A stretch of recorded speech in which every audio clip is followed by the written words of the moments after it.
For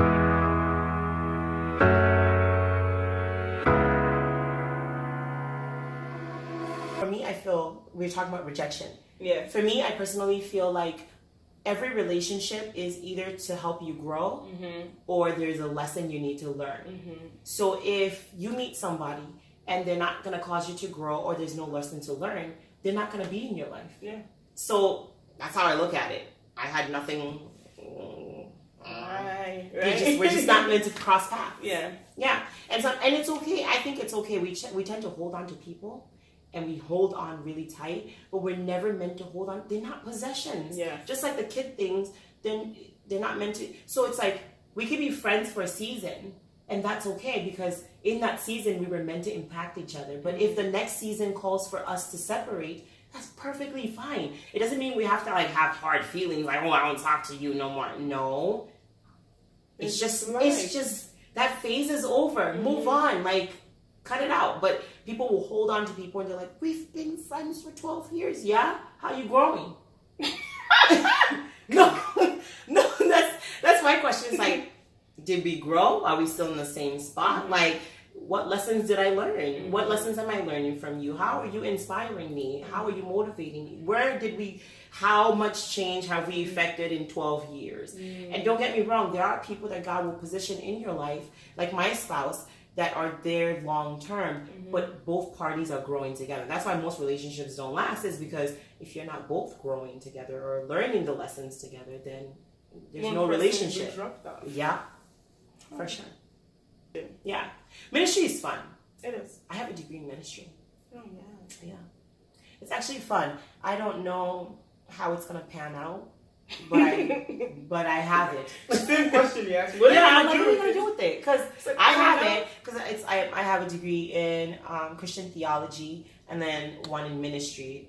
And I'm like, but technically everything I do is ministry though. Like the talking to the youth and all that stuff. Those are all ministry stuff. So it doesn't look like the traditional way of ministry, but that's going away too. So that's my favorite thing, like the non-traditional way. I don't taking like away the traditional religion from the old. Yeah, because it's like, I am the church. You are the church. Can we please get out and do things and not stick to ourselves?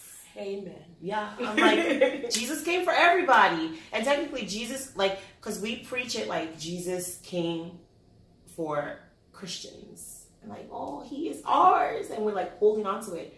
That ownership, though, is problematic in my mind because I'm like, no, Jesus died once and for all for everybody. So technically, the truth is, when you're talking to the person that you claim is a sinner, they're technically not sinners because Jesus already died for them. Yeah. All they have to do is come into the awareness of that atonement for them. So it's like, no, they're not sinners. They're just like you.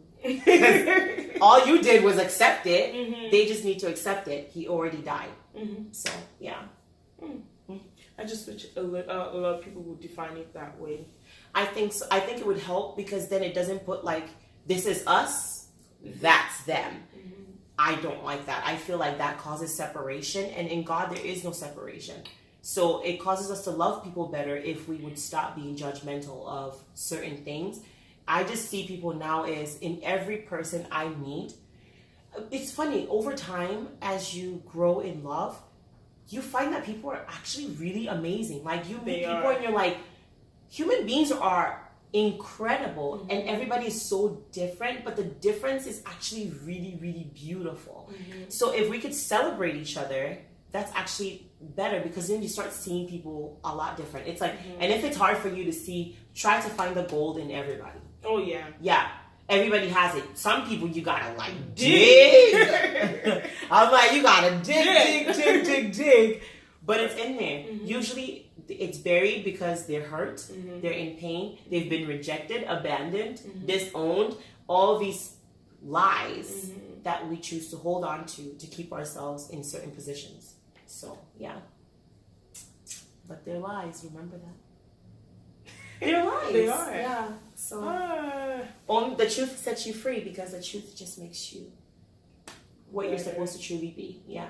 Brings out your true identity. Who you really are. Which is fascinating because I'm like, that's what everybody needs to hear is there's absolutely nothing wrong with you. So the things that you hold yourself to that you think are faults and shortcomings and all those things, let it go. You're not defined by those things. You're not defined by your past. You're not defined technically in the eyes of God or in the spirit realm. Now is all that matters. So it's time now. That's all that matters. Your past doesn't matter at all, because we're not going backwards to go recollect it. It's just in this moment, what are you now?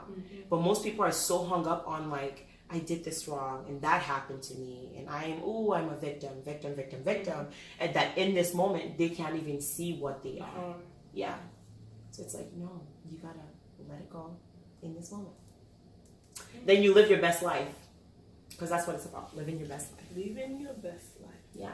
When you live your best life, you cause other people to live their best life. That's very true. Yeah. So other questions. I talk a lot.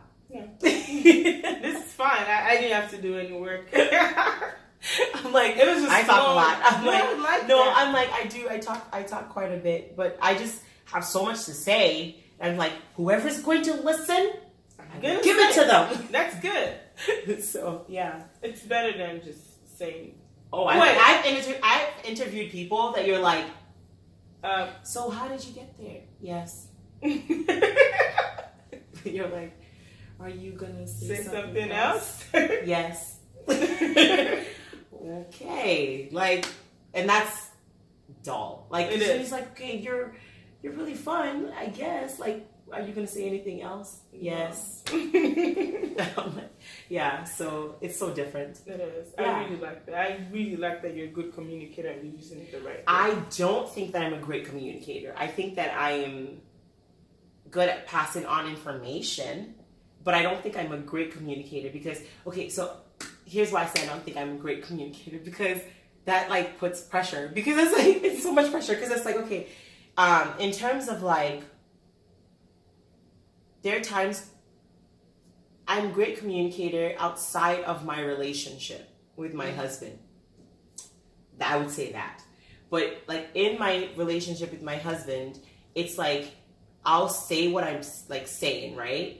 But I'm not really communicating like the depths of what I'm feeling. Does that make sense? Like, like you can't really even find or articulate how you really, really feel. So I feel like there's a difference between communicating and being able to communicate to understanding. So that's what I'm working on this year, is communicating to understanding. Are you a good listener? I think that I'm getting better at it, actually. No, I don't think I'm a great listener at all. So you can be a good communicator. You can be a great communicator and be a horrible listener. And I actually think those that actually communicate the best are the most horrible listeners. I actually do. I think so. Because I'm like, my daughter will be like, listen to me. Yeah, she says it all the time. Like, listen. But I'm trying to like, no, I told you to do this already, blah, blah, blah, blah, blah. And she's like, but I just want you to listen. And that's simply that. So now I have to be conscious of, okay, all she really wants is to be heard. So you actually have to stop and hear what she has to say too, because she has a voice. Because if I don't allow it, then later on she has to go find her voice. So, yeah. So I'm learning to listen. That's good. Let people ask me one question. What is one thing you would want to know? Like, if you were to ask me one random question, what would that question be? What is inspiring you at the moment? Mediocrity. I am so tired of it.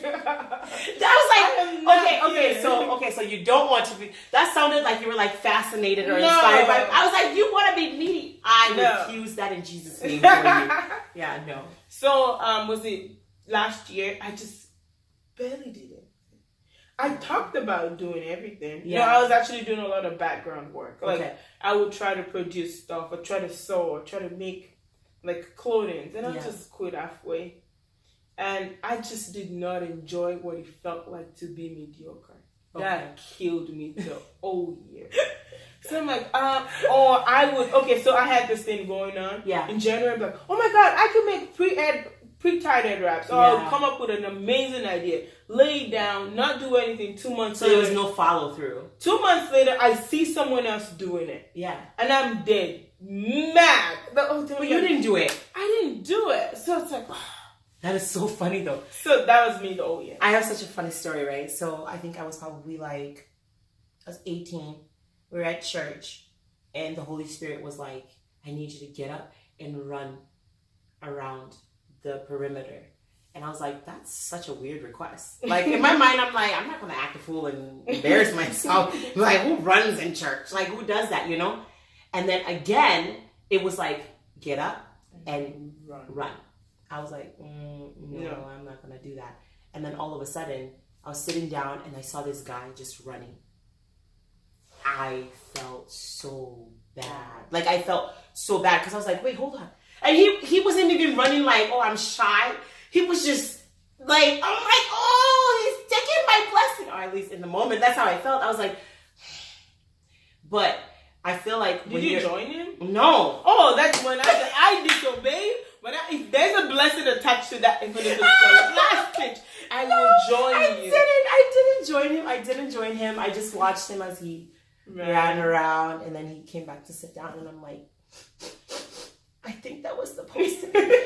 Yeah, but since then, what I've realized is, and you are right, I probably should have joined him. So just because you saw the other person start to do it too, you still can follow through on whatever you have to do. So that's the biggest lesson for me this year. What I want to do is, I don't care how bad my content looks. I don't care how bad anything looks. I will put it out and then grow from there, rather than holding on to it and saying, well, it's not ready yet, it's not perfect yet, I'm just gonna, maybe it needs this touch, or needs this touch. And you know when you're born for greatness, that's how you know, is because you want everything to be specific and perfect, but it will never be perfect starting out. You grow to that point. So that holds you back. It does. It did hold me back. Yeah, it does hold me back too, I'm not gonna lie. Because I'm like, I'm supposed to be writing books, and I'm just like, it doesn't sound good yet. It doesn't sound good yet. And then you're just sitting there 3 years later, it doesn't sound good yet. But you're still and time is flying. You're writing, but it's like, but time is flying. Time's not waiting for you. I'm like, time's a wasted. Just write it. So now I'm like, I don't even care if it's grammatically wrong.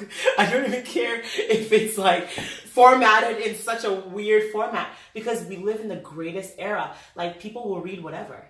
You get what I mean? Like, someone who really wants to hear what you have to say will pick up the book and read it. As long as they can read the book, they'll read it. And regardless of how it's formatted, it doesn't have to look like someone else's thing, because that's what we try to do. Like, okay, books are not written like that. But who cares? I could start another tradition for how books are actually written. Yeah. And that's the amazing. And I've been seeing a lot of books. Okay, I read a lot of books. Yeah. And I would see books, because I'm writing one. Yeah. And I would see books and I'm like, I want to format my book like this. It's non-traditional. Yeah. I want to read that because it's it's so easy. It's been simplified. You make it so it's like, okay, everybody can read it and benefit from it, versus like old school technology or books where it's like, my God, like I'm reading this like doctor book or whatever. It was like neuroplasticity and all these big words. And you're like, okay, let me take a moment and go take a break, come back. Because like one page is like, oh, my brain. You get what I mean? Yeah. And that's how books used to be written back in the day. So then people could not benefit from the information. But when you write books that are simple, where my 8-year-old can pick it up and read it too, that's when you know you're effective. If kids can't understand what you have to say, you're not making any changes. Right. Yeah, I'm like, so I'm simplifying it and really keeping it simple and formatting it the way I want to format it and doing it my way instead of doing it. So and don't wait till it's perfect. It'll never. I mean, perfection is overrated. True. Yeah. It's actually, perfection should actually be the opposite, because perfection is found in the rarity of what a thing is. Does that make sense? Yeah. So it's in the not looking like everybody else. That's perfection. Not doing things like everybody else. That's perfection. That's perfection. Yes. So perfection is not like, oh, everybody does it and I do it better. No.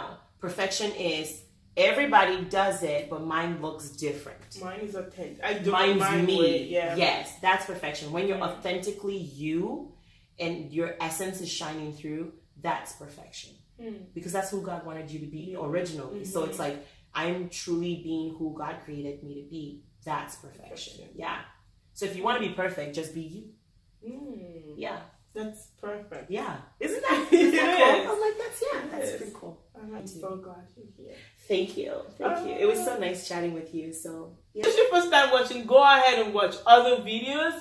Click on the notification button so you get my videos right when it comes out. Subscribe, like this video if you really liked it. Share it with your friends and check out on our social media. Thank you guys for watching. Bye. Bye, guys.